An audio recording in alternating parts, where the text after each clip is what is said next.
entonces quiero que estemos preparados para lo que viene. Pero igual, como digo, el mensaje general de Apocalipsis es un mensaje de victoria, un mensaje de gozo, un mensaje de una promesa de que Cristo va a ser victorioso. Y si nosotros estamos con Él, también seremos victoriosos. Pero aquí tenemos que ver, primeramente, las malas noticias para llegar después a las buenas noticias. Aquí vamos a imaginar, comenzando este sermón, que estamos en una sala de clase y entra el profesor con los resultados de la prueba. Y el profesor entra y aquí el profesor, uno se da cuenta de dos cosas acerca del profesor. Primeramente, tiene ojos de fuego. Y segundamente, está llevando botas metálicas perfectas para aplastar a los que reprueban la prueba. Parece algo de una pesadilla, pero es la imagen aquí. Cuando nosotros vemos la Escritura y cuando pensamos en Jesucristo, muchas veces pensamos en Jesucristo en varias imágenes. Y cuando pensamos en Jesucristo, varias cosas vienen a nuestra mente. Tal vez cuando pensamos en Cristo, pensamos en un niño en un pesebre. Pensamos en un niño ahí en Belén, recién nacido, con calma, con paz, con tranquilidad, con los ángeles cantando, todo lindo. A lo mejor pensamos en un hombre recibiendo a los niños con abrazos, que se sientan sobre sus piernas y él habla con ellos y se ríe con ellos y está contento y feliz, animando a los hijos. Y cuando los discípulos dicen no, que los niños no molesten al maestro, y él dice tranquilo, dejen que los niños vengan a mí. O tal vez pensamos en Cristo la noche antes de ser entregado, dando la cena del Señor por primera vez, como mencionó Jaime, ahí en la intimidad con sus discípulos, haciendo esta cena, este momento especial con ellos. Con muchas ganas deseaba tomar esa cena con ellos. O tal vez pensamos en Cristo muriendo en la cruz. Y pensamos en su amor, en ese deseo que Él tuvo de rescatarnos a nosotros. Y pensando en nosotros, queriendo salvarnos a nosotros, tomó nuestro lugar y murió en la cruz.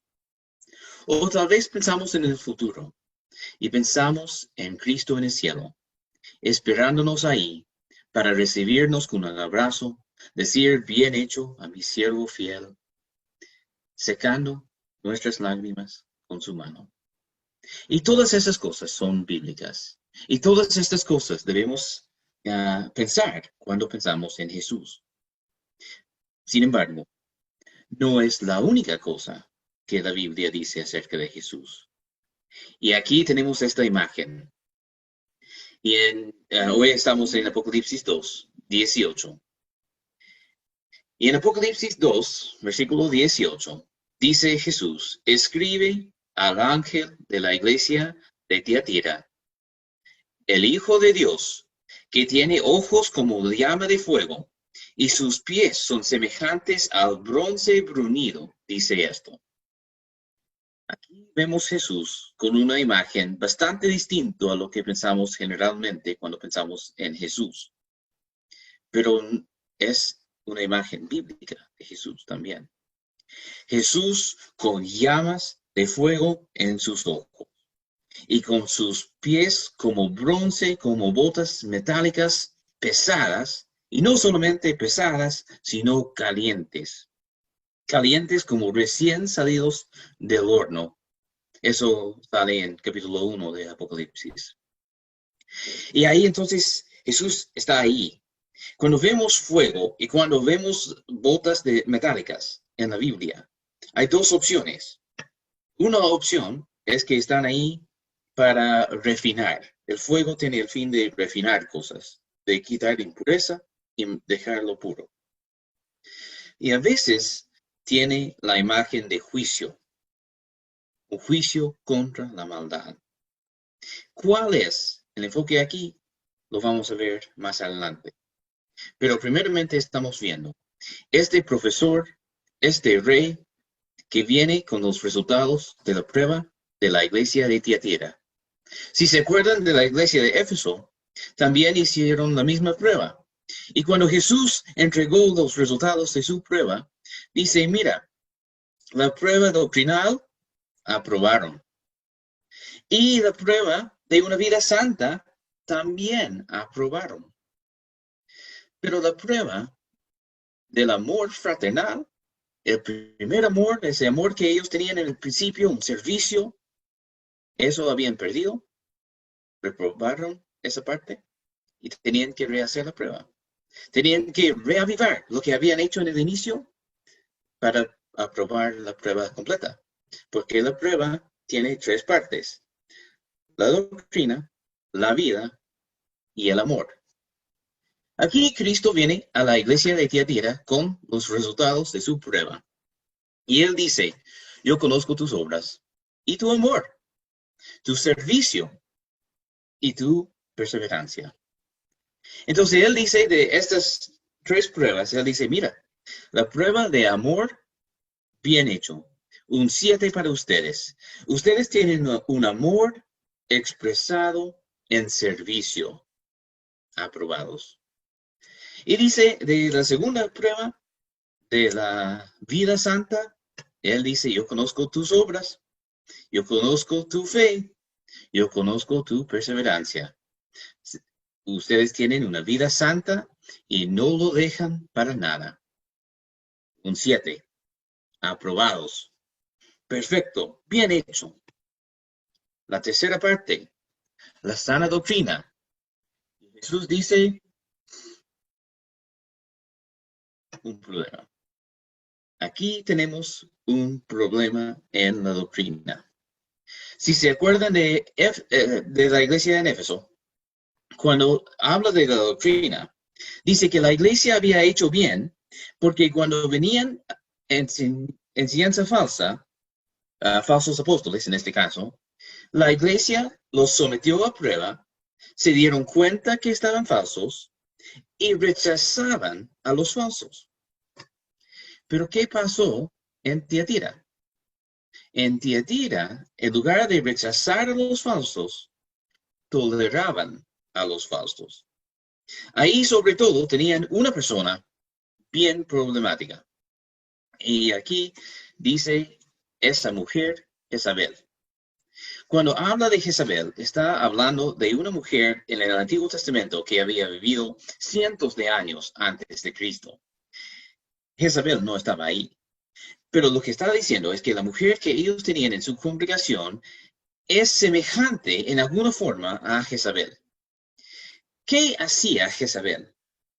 Jezabel quería mezclar el judaísmo con una religión falsa.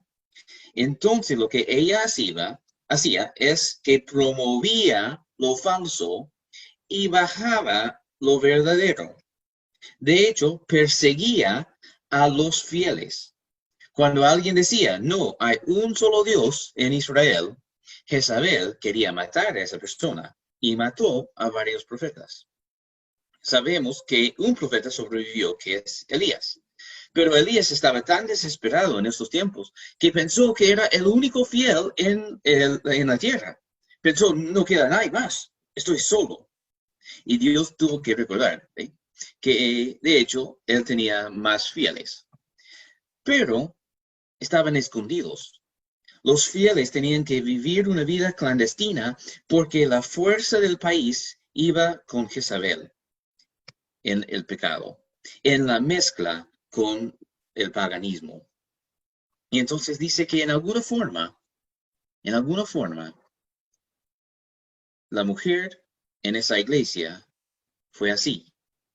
Ella quería mezclar el cristianismo fiel con algo falso.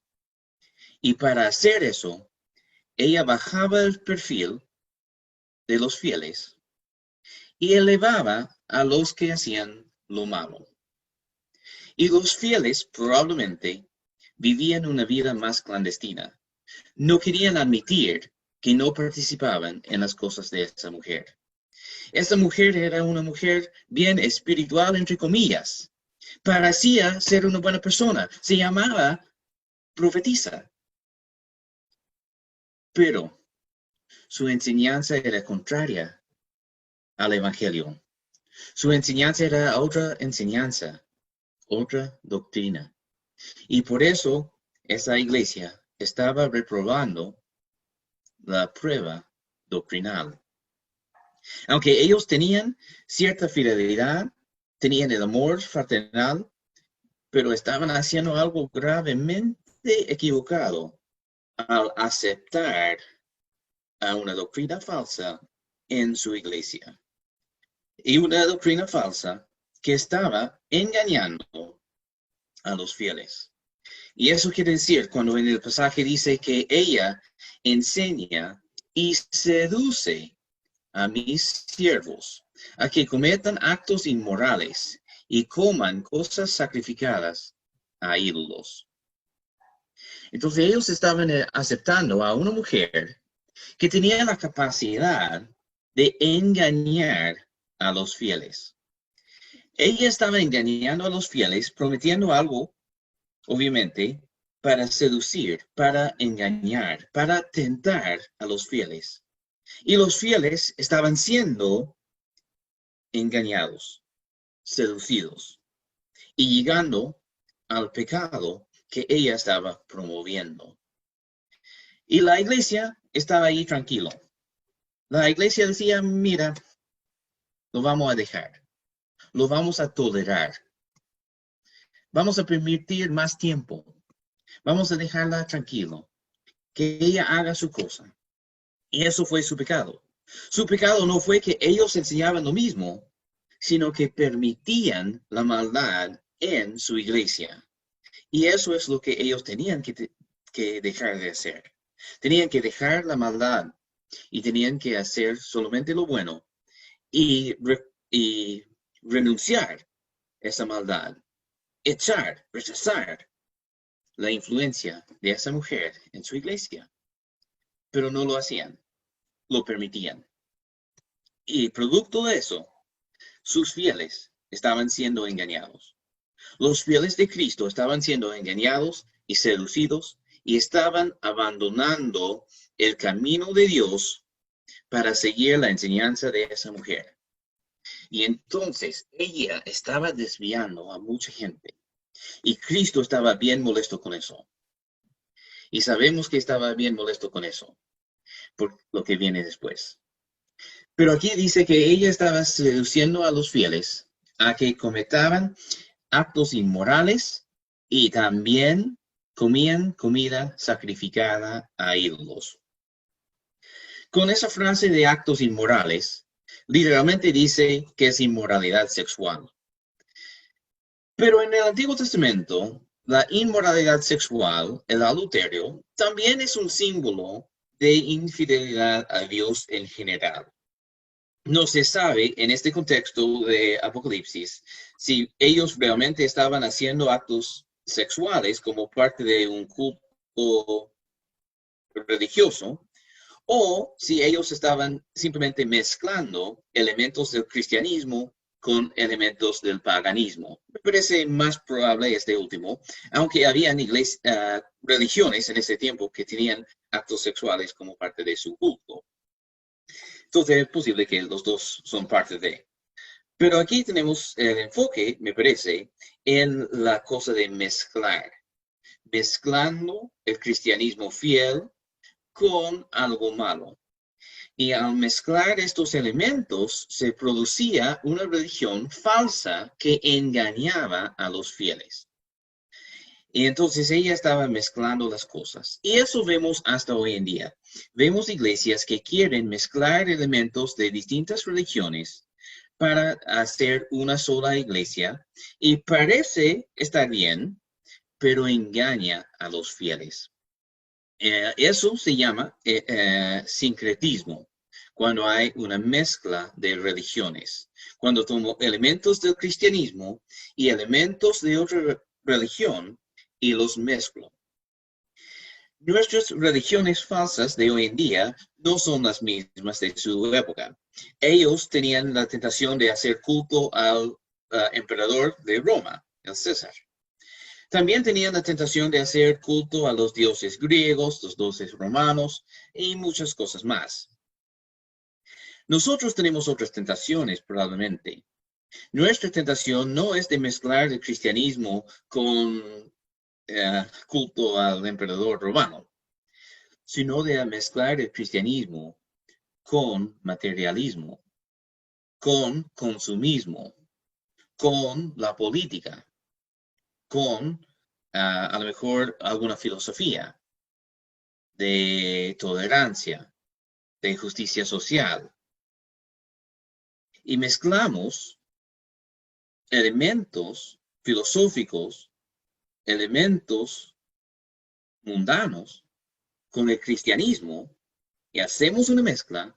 Y esta mezcla, cuando mezclamos estas cosas, está mal y engaña a mucha gente. Hay una onda en las iglesias que mezcla el cristianismo con el misticismo oriental. En el misticismo oriental hay un concepto de pensamiento positivo que forma realidad, que tú puedes cambiar tu entorno a través de tus pensamientos. Si tú piensas positivamente, puedes cambiar todo para que todo se haga mejor. Y algunos cristianos, empezando con un hombre que se llama Kenyon y después Kenneth Hagin, empezó a mezclar esa idea con el cristianismo y en lugar de tener pensamiento positivo, tenía palabra positiva, o lo que ellos llamaban una palabra de fe. Y ellos enseñaban que a través de tus palabras puedes cambiar la realidad.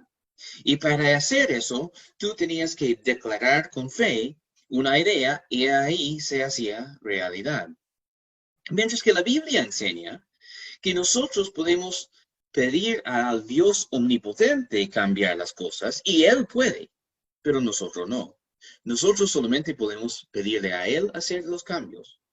Pero ellos cambiaban eso, mezclando algo bíblico de orar y pedir a Dios hacer cosas porque Dios es poderoso, con el concepto del misticismo, que nosotros podemos hacer los cambios, que nosotros tenemos autoridad en nosotros. Y eso, a través de la palabra de fe, se expresaba y cambia el mundo. Esta mezcla engaña a los fieles, porque lo que promueve es generalmente avaricia, prosperidad y salud. Pero eso no es lo que Cristo enseña. Cristo enseña que los que creen en Él tendrán tribulaciones y angustia y problemas y sufrimiento y persecución. No prosperidad, no necesariamente salud tampoco. Sus fieles van a sufrir, van a tener tribulaciones, pero también paz y la promesa de victoria. La promesa que Cristo es el vencedor. Y si nosotros estamos con Él, también podemos vencer. Entonces, hoy en día tenemos la misma tentación de mezclar el cristianismo con otras ideas y hacer una religión de sincretismo, mezclando elementos de varias religiones en uno. En otras partes del mundo, el cristianismo se mezcla con brujería, con el vudú en el Caribe y con otras ideas. Es siempre malo mezclar el cristianismo con otra religión. No se mezcla. El cristianismo, la fe de Jesucristo, es una. Y lo que nosotros tenemos que hacer es retener esta fe, esta enseñanza, esta doctrina hasta el final. Y eso vamos a ver también en este pasaje. Entonces ellos estaban siendo tentados a cometer adulterio espiritual. En lugar de ser fiel a Cristo, mezclar su fidelidad con Cristo con otras cosas también. Y esta infidelidad es malo y llama la atención de Jesús. Y dice ahí también que ellos estaban comiendo comida sacrificada a ídolos. Y eso fue una expresión de lo mismo. Estaban aceptando este otro culto.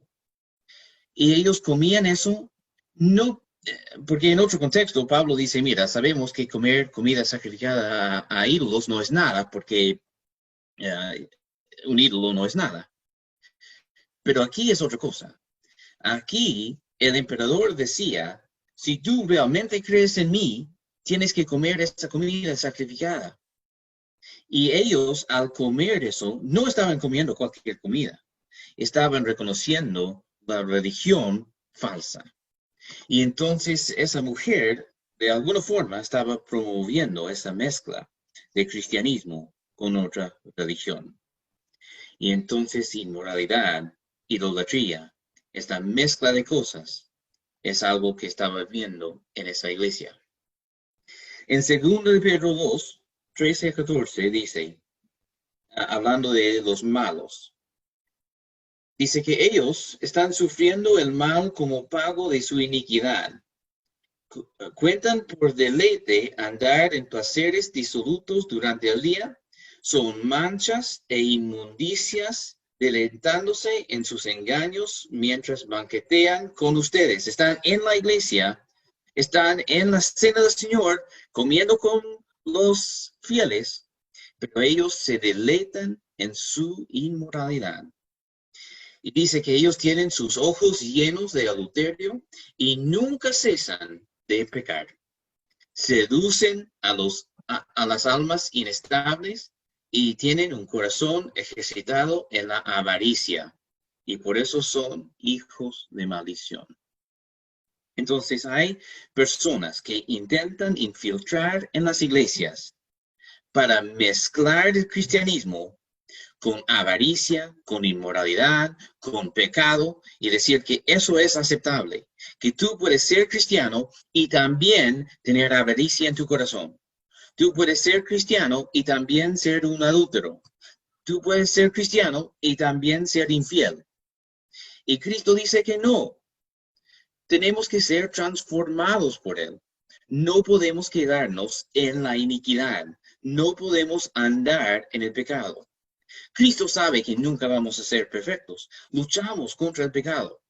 Pero estas personas han dejado de luchar contra el pecado. Lo aceptan y dicen que es bueno y es aceptable. ¿Y por qué me juzgas? Porque eso es parte de la vida nomás. Y Cristo dice que no. Los que son de Él tienen que cambiar su vida y vivir una vida santa. Imperfecta, sí. Y cuando tenemos pecado, lo confesamos. Y cuando tenemos pecado, nos arrepentimos. Y cuando tenemos pecado, nos sentimos mal, porque sabemos que está mal, porque que amamos a Jesús y queremos guardar sus mandamientos en nuestro corazón. Pero ellos no.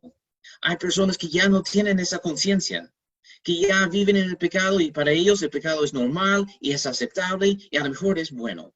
Y tú también debes aceptarlo. Porque Cristo ama, entonces tú tienes que amar, entonces tú tienes que aceptar a su pecado. Y eso no es lo que Cristo enseña. Cristo enseña que nosotros tenemos que renunciar al pecado, cambiar nuestras vidas. No vamos a ser perfectos, pero vamos a ser cambiados. Y Cristo quiere hacer esta obra en ti y en mí. No somos perfectos, yo no soy perfecto, Dios lo sabe, no soy perfecto. Pero Él está haciendo una obra en mí. Y cuando yo cometo pecado, me duele y no quiero seguir en lo mismo. Y tengo una lucha constante, como Pablo en Romanos 7. Lo que quiero hacer no hago, y lo que no quiero hacer eso hago. También tengo la misma lucha, pero esta lucha estoy peleando, porque quiero amar a Cristo con mi corazón, quiero guardar sus mandamientos. Y entonces hago este esfuerzo. Pero en la iglesia de Tiatira, ellos aceptaban a una profetisa que decía que no es necesario. Puedes vivir tu vida como quieres y también ser un cristiano. Tú puedes hacer culto a otros dioses, no hay problema con eso. Puedes tener avaricia, puedes buscar placeres prohibidas. Está bien, da lo mismo. Adelante. Y hasta los cristianos fieles, al parecer, no atrevían a contradecir lo que ella decía. Lo toleraban. Y entonces, Cristo dice que Él conoce los corazones, conoce las mentes de todos. Entonces, él dice, por eso, bueno, dice primero que dio tiempo para que ella pueda arrepentirse. Dice, le he dado tiempo para arrepentirse y no quiere arrepentirse de su inmoralidad. Por eso la postraré en cama. Y ahí dice que la va a trasladar de su cama de adulterio a su lecho de muerte. Ella está ahora en una cama de infidelidad y va a ser trasladada a su lecho de muerte. Él la va a juzgar con muerte. Y dice, y a los que cometen adulterio con ella, los arrojaré en gran tribulación. Estos son los engañados, los que son engañados y seducidos por las promesas y los placeres y la infidelidad, y ellos se juntan con ella. Y Jesús dice, a esos los voy a arrojar a tribulación, angustia, una prueba bien severa, bien difícil.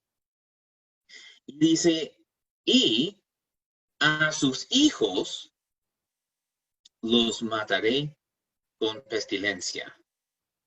Y eso quiere decir a los que son hechos en su semejanza, los que son iguales a ella, los que vienen a la iglesia solamente por lo que ella promete. Ellos no tienen ningún compromiso con Cristo, no son como los engañados. Porque aquí entonces vemos tres clases de personas. Vemos a ella, que es la promotora de todo eso. Vemos a gente engañados que cometen adulterio con ella, son engañados por su enseñanza, seducidos por su enseñanza. Y después hay gente que vienen solamente por eso. No tienen ningún compromiso con Cristo, no tienen fe en sus corazones, son solamente hechos en imagen y semejanza de ella. Son sus hijos. No son hijos de Cristo, son sus hijos de esa profetisa falsa. Y entonces dice que a estos Cristo les va a matar con pestilencia. Ahora, nosotros enseñamos, y creo que es cierto, que la enfermedad a veces viene como disciplina y a veces viene como parte de vivir en este mundo. ¿Cómo podemos saber la diferencia? Y el hecho es que no podemos saber la diferencia a menos que Dios nos dice. Y aquí Cristo dice, por eso les digo de antemano, y todas las iglesias sabrán que yo soy el que escudriña a las mentes y los corazones, y les daré a cada uno según sus obras. Y ahí vemos que Cristo conoce lo que está en el corazón y lo que está en la mente. Y Él sabe mejor que nosotros si nuestras obras vienen de lo que hay en el corazón. Pero eso es la enseñanza bíblica. Un árbol se conoce por su fruto. Y nosotros también. Si nosotros llevamos fruto del Espíritu, si nosotros llevamos obras que concuerdan con el amor de Dios, entonces vamos a tener un estilo de vida. Y si nosotros llevamos frutos de maldad, iniquidad, pecado, infidelidad, avaricia y todo eso, nosotros entonces demostramos lo que hay en el corazón y lo que hay en nuestra mente. Y Cristo conoce estas cosas. Y dice que dará a cada uno según sus obras. Porque Él conoce nuestras obras y conoce de dónde vienen nuestras obras. Y entonces somos salvos por gracia, pero el juicio también incluye nuestras obras. Y Dios va a tomar en cuenta lo que nosotros hacemos en el cuerpo, bien y mal, lo va a tomar en cuenta en el día de juicio. Somos salvos solamente por la gracia, pero juzgados según nuestras obras. Y entonces Dios va a juzgar, Cristo mismo va a juzgar con sus ojos como llamas de fuego, con sus pies como bronce bruñido, todavía caliente del horno, va a venir a percibir con sus ojos y meter juicio con sus pies. Y como dice en Hechos 2, va a poner a sus enemigos por estrado de sus pies, va a pisotear a los malos, y él será victorioso sobre la maldad. Pero dice, pero algo bueno. Y para concluir el sermón, algo bueno. Pero incluso en esta iglesia, donde hay una profetisa falsa, engañando a muchos, seduciendo a muchos, llevando en un camino malo a muchos. Pero dice, pero a ustedes, los que no siguen esa doctrina, los que son fieles, no tengo otra cosa que decir. Están bien.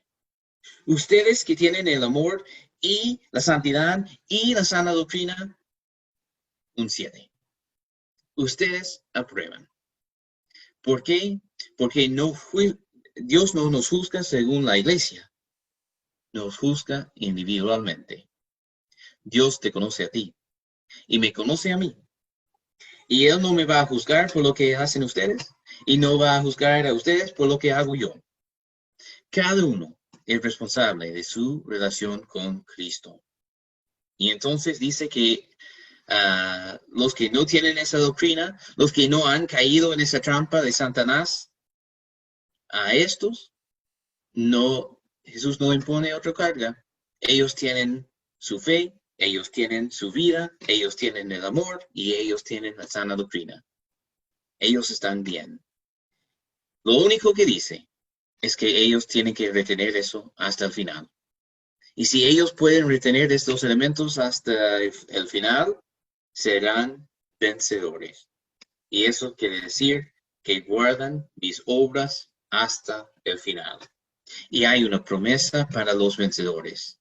Los vencedores reinarán con Cristo en el cielo. Los vencedores tendrán la luz de vida eterna en ellos, porque han vencido al mal. Nosotros vemos entonces que hay una iglesia aquí con las mismas pruebas que las otras iglesias, pero aquí hay un problema doctrinal.